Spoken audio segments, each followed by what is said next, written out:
The word for this video, GLAMAZING.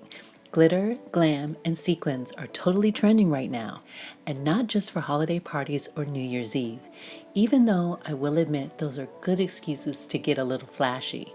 Long after the holiday season, you can continue to get use out of these. Just take them down a notch by pairing them with jeans or a t-shirt. I've included some mood boards for inspiration. In this video, we will be remaking a previous DIY clutch with a few updates. All you have to do is bring the magic. Okay, party girl, let's get started with the first project, the clutch. Here's where we're going. Now, let's get into it.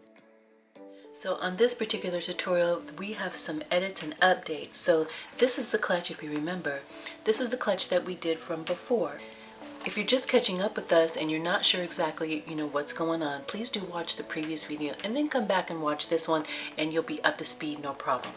Let's do an easy two-tone application to the bag, and we're just going to do that by paint and adding glitter, and we'll be cutting it about right here.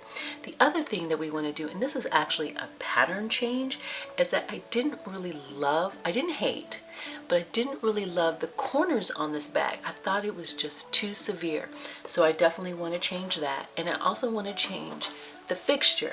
So those are the changes we're going to be making. So now going back to our pattern now. So this is the pattern that we drafted, and we actually have two because it's an asymmetrical style.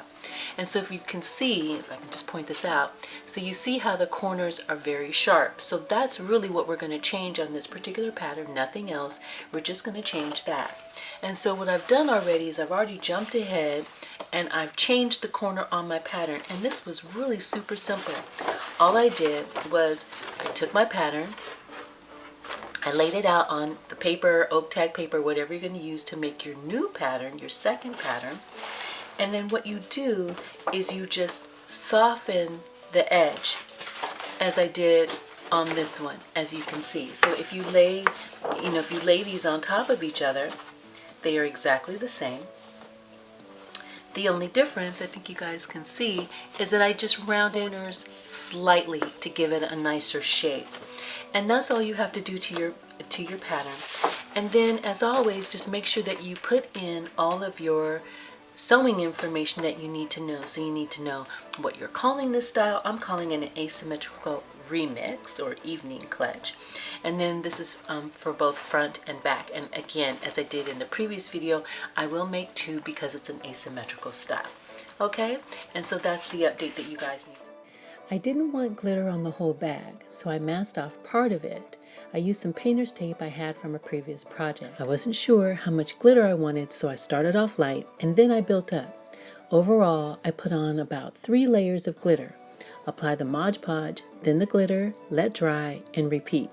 Once you have it how you want it, apply 1 more layer of Mod Podge to cover it. Let this dry completely. Then apply a thin layer of the acrylic finisher as the last step. On the lettering we want to use. This is a place where you can get totally creative and come up with, I don't know, anything. Your name, a favorite saying, a hashtag. You can use PicMonkey. PicMonkey is a free website that has software that you can use, and it's easy to navigate and easy to download. Check the description box for more details. Just be sure to set your paper to landscape when you're printing.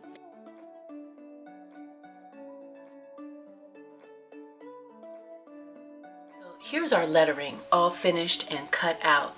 And so all I did was I just used an X-Acto knife and also scissors. I did a little combination of both, and I'm just going to take this, I'm going to lay this on my clutch, and then I'm going to take a gel pen also in the same color that I'm going to be painting with, and it's also kind of really the only thing that kind of shows up on this, believe it or not. I'm going to trace around the edge using this. And if you can see, I've actually done that already. I don't know if y'all can see this. Let me see if I do. You faintly see that I've already done the lettering. Gold paint, and I'm going to be using this particular paint. Information about the paint that I'm using I will leave in the description box. I think it's okay for you guys to use whatever gold paint you want, but I do like the way that this turns out. And I'm just going to start filling in, filling this in. Brush that's about the same width as the lettering, so that as I go in between it, you know, it's not so much of a struggle versus if I had picked something like this, which is like super wide. So I just thought that I would mention that to you. So I'm just going to go ahead and get started. I'm just going to fill this in and let this out. I'll film a little bit of that so you all can watch. Again, I don't know why y'all want to watch that, but maybe y'all do. That's why y'all come to these videos, to watch me do stuff. Anyway.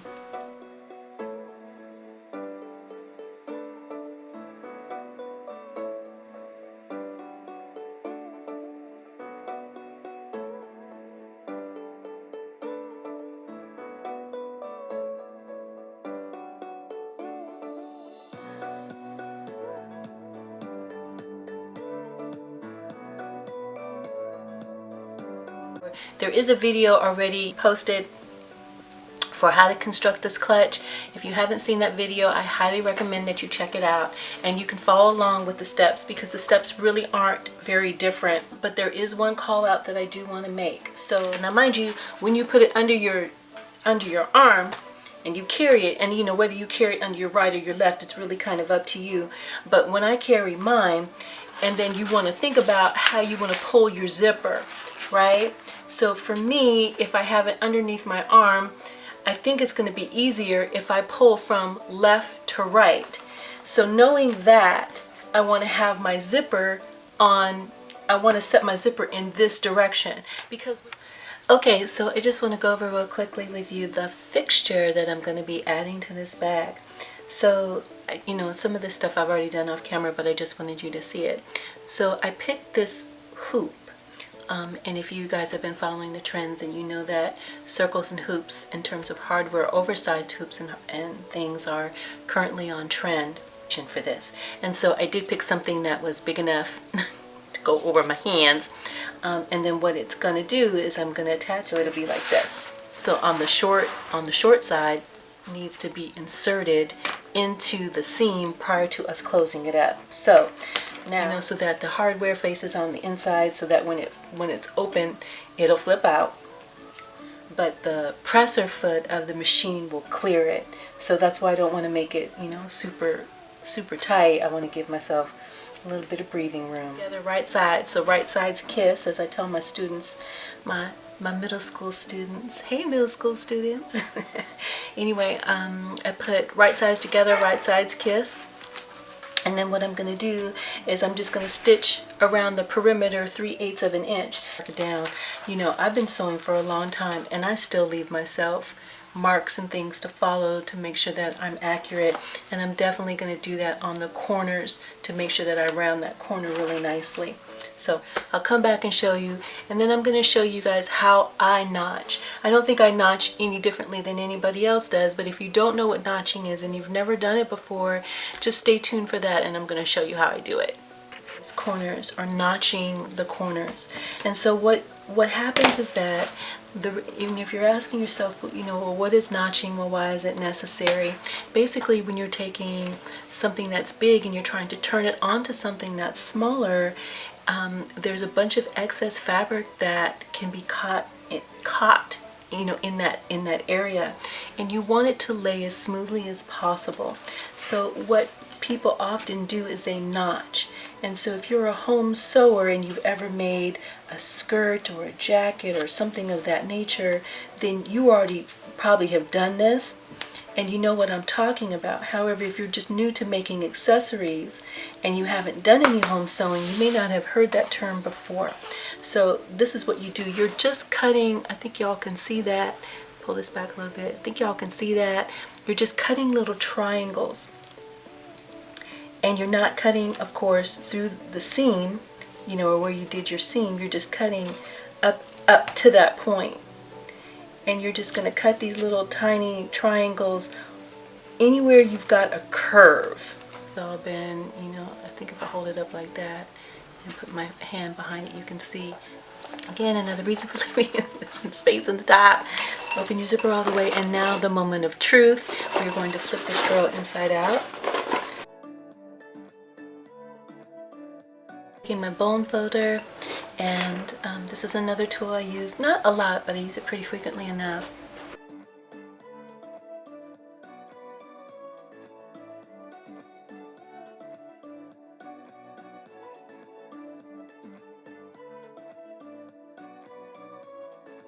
So we have reached the end of this particular tutorial. I've just stuffed it with a little bit of stuffing, you know, not my actual things, but just a little bit of fabric so that we could fill this out so that you could see it. Anyway, so we've got our ring hardware on there. And when we carry it, we'll carry it like that. And then we've got our zipper in this particular direction. So I think overall, I really love how it turned out.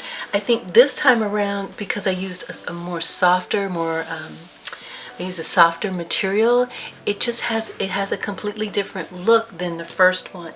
And I also really like the rounded corners much better than the square corners from the previous style. So I think that was definitely a good basically it. The other call out that I would mention to you guys is really about the script that you apply on here. Now when I did mine initially, I did have it set rather low, and so once it was constructed, once it was done and I had it sewn together, and then once I had it stuffed, I really saw that it sat too low, and I was unhappy with that. So my workaround fix for that was I just took some black paint, I basically blacked it out, and then went over it with the glitter again, did the Mod Podge again, did the sealant again, so that I could, you know, basically cover it. And then I did a second stenciling on top of that, and then just painted it in.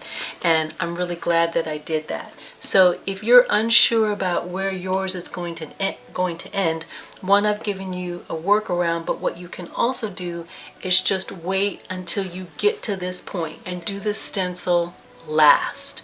And then that way you can be sure that you position it in the right spot.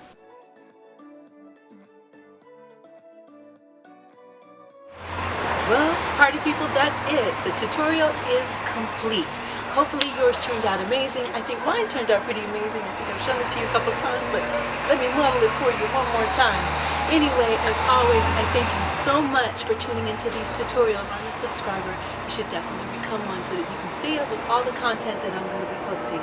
Anyway, I wish you bag success as always, and thank you so much. I'll see you next time. Bye-bye.